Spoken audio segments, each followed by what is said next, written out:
अस्सलाम वालेकुम। आपका मेज़बान जवेद जानी आपकी खिदमत में दोबारा हाज़िर हो गया। आप देख रहे हैं पंजाबी साइकिल। तो मैं साइकिल का मालिक भाई मैं ट्यूनिंग करवाना आया मोटरसाइकिल की। तो ट्यूनिंग करवाना आया तो अज कारीगर को खड़े हैं, ये ट्यूनिंग कर रहे हैं, मोटरसाइकिल बना रहे हैं। आप भाई मेरे नाल उधर मान बैठा जी। असी अज आए तांदले जले मोड़ पे खड़े हैं जी। नहीं यूट्यूब चैनल है, मेरा चैनल है। तो अब्दुरमान कोई गल करने जी भाई अब्दुरमान कर ला थोड़ी यार, कुछ भी नहीं होता।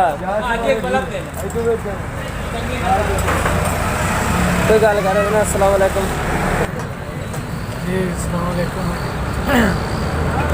अज अस आए हैं कामरा पट्टी फैसलाबाद एरिए। बस आए मोटरसाइकिल ट्यूनिंग करा रहे हैं, बहुत अच्छे कारीगर हैं, ट्यूनिंग कर रहे हैं। भाई बैठे हैं बस मेरा तरह कर रहे हैं। ये जानी के नाल है पंजाबी साइकिल बेशक उन्होंने नाल ही असी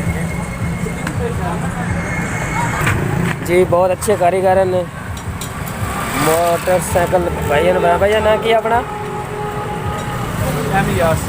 यासीन मिस्त्री जला मोड़ ते दुकान है भाईजान। बहुत प्यारे कारीगर हैं, बड़ी मोटरसाइकिल बड़ी सोहनी मोटरसाइकिल बनाते हैं। तो असी इन्हों को ट्यूनिंग कराने आए हैं।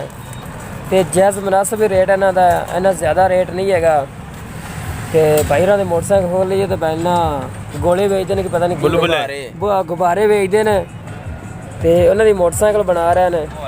तो असी हम अपनी मोटरसाइकिल से जाने। ये साड़ी मोटरसाइकिल खुली हुई है, जवेद जानी पंजाबी साइकिल की मोटरसाइकिल खुली हुई है।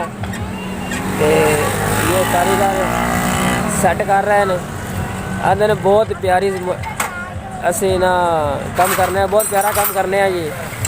तो भाइयों लगे हुए हैं सारे जिन्हें भी नट बोल्ट ना सारी गड्डी दे चेक करते हैं, चेक करके चैन साफ करते हैं, तेल लाते हैं, सारा जी ट्यूनिंग कर रहे हैं, बड़ी प्यारी ट्यूनिंग कर रहे हैं। तो फिर सानू इजाजत दो, अल्लाह हाफिज, कल मिलेंगे साढ़े नाल। कपड़े बेचना काम कोई नहीं चलता पाया, घर जो घर थोड़ा काम होता यार, कोई मदद है तो कर सकते हो, मेहरबानी है। कारोबार नहीं है, आ गड्डी भी खराब हो गई है मेरी, तो यह भी मैं किसी को कर्जा चुक के गड्डी बनवा ते कारोबार ही कोई नहीं है। जो कोरोना वायरस चली है ना, उदों समझ लो भी भुखे मरन